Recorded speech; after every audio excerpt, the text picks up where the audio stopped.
আজকে আমরা সাদাকাতুল ফিতর নিয়ে আলোচনা করব। সাদাকাতুল ফিতর কি এবং সাদাকাতুল ফিতর কাকে দিতে হবে এবং কোন সময় দিতে হবে এসব বিষয় নিয়ে আমরা আলোচনা করব।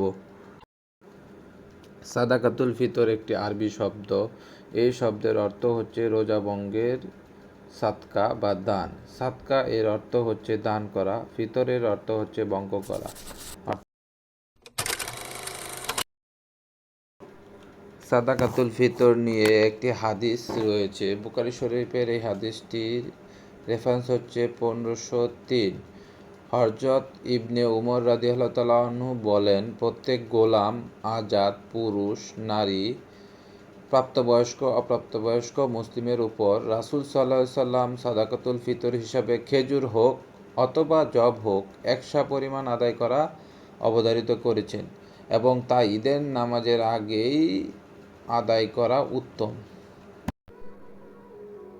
সাদাকাতুল ফিতর মূলত একটি ওয়াজিব দান। আরবিতে এটিকে সাদাকাতুল ফিতর বলা হয়। বাংলাদেশের মানুষ এটি সাধারণত ফিতরা নামে চেনে। এই ইবাদতের মূল উদ্দেশ্য হচ্ছে দুটি: রোজাদারদের রোজার ত্রুটি বিচ্যুতি ও কাফারা হিসাবে পবিত্রতা অর্জন করা, গরিব ও অসহায় মানুষদের ঈদের দিনে যাতে আনন্দে অংশগ্রহণ করতে পারে সেটার সুযোগ করে দেওয়া। কাদের উপর ফিতরা ওয়াজিব হবে? ঈদুল ফিতরের দিন বা সকালে যিনি নিসাব পরিমাণ সম্পদের মালিক থাকবেন তার উপর ফিতরা আদায় করা ওয়াজিব। এই নিসাব পরিমাণ সম্পদের মালিক হলো বর্তমান বাজারে 7.5 ভরি সোনা বা 52.5 ভরি রূপা বা সমমূল্যের নগদ অর্থ বা ব্যবসায়ী পণ্য। রূপার হিসাবে বর্তমান বাজারে এটি প্রায় 40 থেকে 50 হাজার টাকা। অর্থাৎ এই পরিমাণ সম্পদের মালিক যে থাকবে তাকে ফিতরা আদায় করতে হবে। এখন আপনি ফিতরা কাদের পক্ষ থেকে দিবেন? আপনি নিজের পক্ষ থেকে ফিতরা দিতে পারবেন, নাবালক সন্তানের পক্ষ থেকে ফিতরা দিতে পারবেন এবং পরিবারের প্রতিটি সদস্যের জন্য আপনি আলাদাভাবে ফিতরা দিতে হবে এবং পরিবারের প্রতিটি সদস্যের জন্য এই ফিতরা প্রযোজ্য। সেখানে ছোট বড় সবাইকেই ফিতরা দিতে হবে। এখন এই ফিতরা আপনি কখন দিবেন? এই ফিতরা কখন দেওয়া উত্তম? ফিতরা দেওয়ার সবচেয়ে উত্তম সময় হচ্ছে ঈদের নামাজের আগে।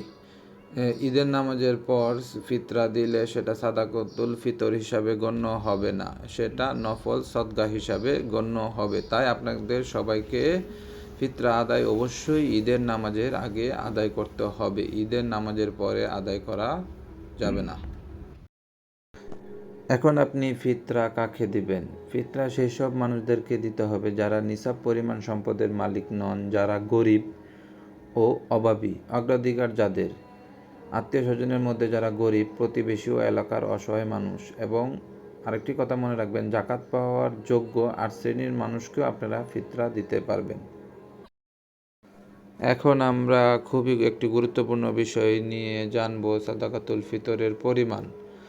সাদাকাতুল ফিতরের পরিমাণ সম্পর্কে শরীয়তে দুটি মাপকাঠি রয়েছে, তা হচ্ছে একশা, আরেকটা হচ্ছে নিসফে সা। খেজুর, পনির, জব, কিশমিশ দ্বারা আদায়ের ক্ষেত্রে 3 কেজি 270 গ্রামের কিছু বেশি পরিমাণ দিতে হবে এবং গম দ্বারা আদায় করতে চাইলে নিসফে সা বা 1 কেজি 635 গ্রামের কিছু বেশি দিতে হবে বা এর সমপরিমাণ অর্থ প্রদান করতে হবে। রাসূল সাল্লাল্লাহু আলাইহি সাল্লামের যুগে মোট 4টি পণ্য দ্বারা সাদাকাতুল ফিতর আদায় করা হতো: খেজুর, কিশমিশ, জব ও পনির।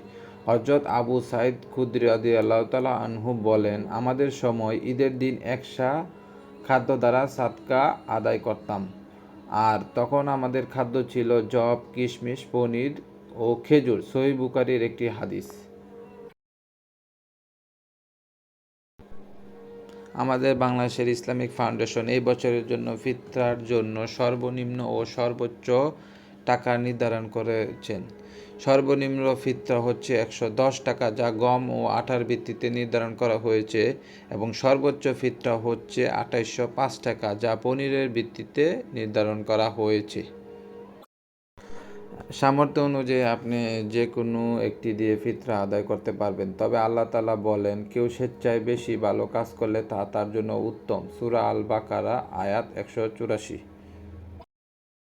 তাহলে প্রিয় মুসলমান ভাই ও বোনেরা, আমরা সকলে ফিতরা আদায় করার চেষ্টা করব, কারণ ফিতরা আদায়ের মাধ্যমে আপনি আপনার বিগত 1 মাসের সিয়াম সাধনার মধ্যে যে ত্রুটি বিচ্যুতি করেছেন তা থেকে আপনারা পরিত্রাণ পাবেন এবং গরিব ও অসহায় মানুষেরা যাতে ঈদে আনন্দে শরিক হতে পারে, সেই জন্য আমরা সকলে ফিতরা আদায় করব।